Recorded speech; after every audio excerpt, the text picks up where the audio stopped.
Beyond a BBC documentary and a few articles which use said documentary as a source, there's barely any information online about the case of Tyler Hardy, which is surprising as it's such a bizarre story.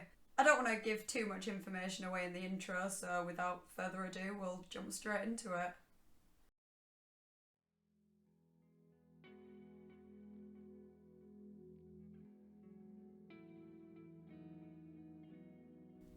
In 2017, Cheshire police received a call from a man named John who was concerned about his son Tyler Hardy.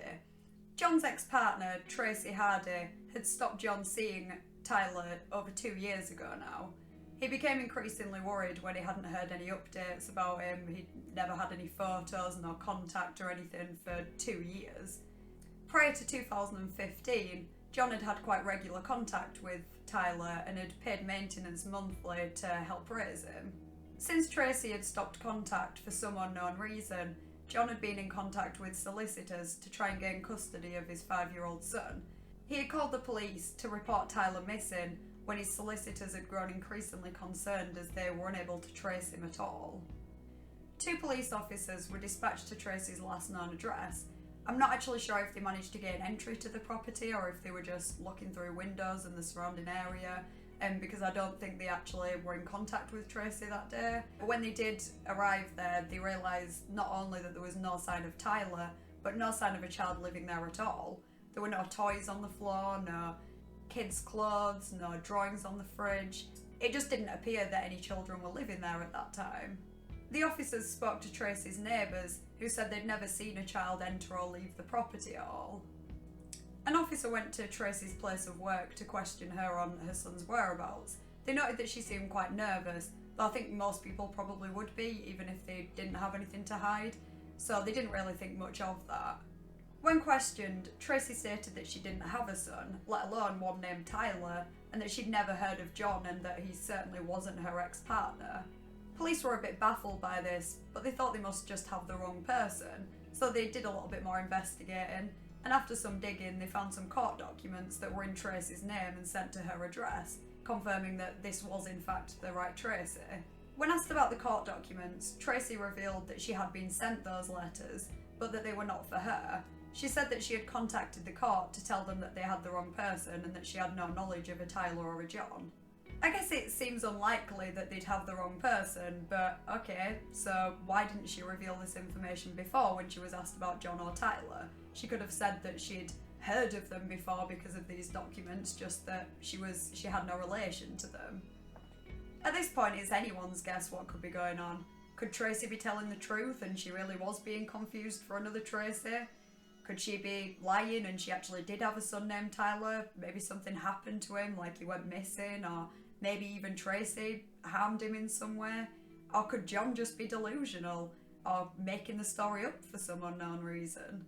Police contacted John to update him and find out more, but John stuck to his story and insisted that they did have the right person, that Tracy was the right Tracy. He then sent them a photo of himself, his son, and Tracy, confirming undoubtedly that he was not delusional, that this was in fact the right Tracy, and that she had to have been lying. So where is Tyler and why is his mum claiming he doesn't even exist? Tracy agreed to a voluntary interview at Macclesfield police station, where detectives were anxious to uncover what was going on here. She admitted that she had lied, and that the photo did show herself and her ex-partner John, saying, "I can explain why I lied. The first occasion was in the middle of reception in the town hall where I work. I've only worked there 2 months. I'm not going to fess up in the middle of customer services. The second time they came was the Friday night. I'd had a bottle and a half of wine at this point, and my partner was stood next to me there, breathing over my shoulder. I couldn't have done it in front of him." Already there seems to be something fishy going on with this. When she's saying she's not going to fess up in the middle of customer services, fess up to what? And what's the big deal about admitting that she had an ex in front of her current partner? I mean, most people have. I'd be surprised if he was under the impression that he was her only partner. Despite admitting that John was, in fact, her ex-partner, she still denied having a son with him, saying he was crazy and making it all up. When confronted with the photo of herself, John and Tyler, she said that she couldn't remember who the child in the photo was because she'd been drinking a lot at that time. She said it could have been one of John's relatives' children, but she wasn't too sure. Tracy's timeline of events were as follows. Tracy and John broke up in 2012 after John had dumped her by text. Over the next few weeks, there had been a few not-so-friendly text messages between the two, but then after contact stopped, she noticed that John had been parked outside her house. He hadn't tried to speak to her or anything or make any kind of contact over these supposed 2 months where this occurred. He'd just sat outside in his car. She insisted that the two had not had a child together, and records seemed to support this, as they showed that her only child was a daughter who was 16 or 21 at the time. Most reports seem to say 16, but I have found a couple that have said 21.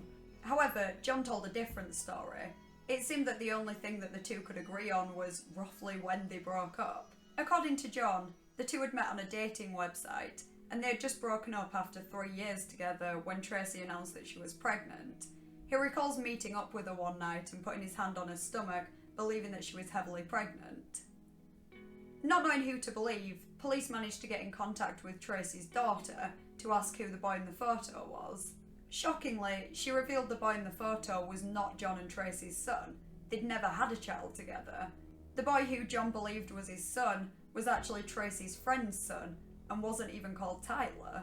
When police contacted the friend, she confirmed that the boy in the photo was her son, and that Tracy, who she'd known for about 20 years, used to spend a little bit of time with him and offered to take him out from time to time.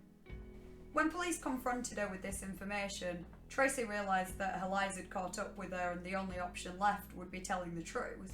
It turned out that she'd resented John for dumping her by text, and that she faked being pregnant as some kind of petty revenge plot, which had then spiralled out of control. She said, "It started off as a little lie and it got bigger and bigger and bigger, and it got to the point where I thought, I've got to stop this, it's not fair. I felt pressure to tell him, but I couldn't. It would break his heart. It was my fault for putting him in that position in the first place. To be perfectly honest, I'm glad that it's over. I am. Even though I know it's serious, I'm glad it's over. I realise what I've done to him, and I do feel guilty. I know he'll hate me forever, and rightly so." In April 2018, she pled guilty to fraud and perverting the course of justice and was sentenced to 2 years in jail. After 5 years of believing he was a dad, 3 years of bonding, 2 years of fighting for custody and £15,000 in maintenance and legal fees, John realised that he'd never even had a son. He said it was the biggest shock of his life and he didn't think he'd ever get over it. He realised, in hindsight, that there were signs that Tyler wasn't who Tracy said he was. There'd been an occasion where he'd even referred to himself as his actual name. He has since sent a letter to the child's real parents, writing, "I need to tell you how much light and joy he brought into my family, my life, and outlook on life. We loved him and we still love him. It has been the biggest shock of my life finding out that he was not my son. I can't describe how devastated I was, and I don't think I'll ever get over this. You must be smashing parents to have such a smashing boy." I just can't even imagine how it'd feel after 5 years to find out that your son isn't even your son. I just think that Tracy deserved longer than 2 years in prison. I mean, she literally ruined this guy's life. Not that I'd condone lying in any situation, but it's not even like she came to her senses and admitted the lies off her own back and tried to put it right from there. She literally let it go on for 5 years, taking money off John every month and letting him believe that he had a son, only admitting the truth when her story had collapsed and there was no other option. Since she only got 2 years, she was due to be released last month. I'm assuming she's out now, but I can't seem to find any updates since about 2018. It just seems so unfair that she's now out to live a life and John's probably still traumatised from what happened. Like he said, I don't think he'll ever get over something like that. I'd love to hear your thoughts in the comments below. I think it's just such a tragic case. Like, it starts out really bizarre and mysterious and it's just got such a sad ending for John. I hope whatever he's doing now that he's at least managed to somewhat move on from this. If you enjoyed this video, please consider liking and subscribing. Thanks for watching, and I'll see you next Thursday in a new video.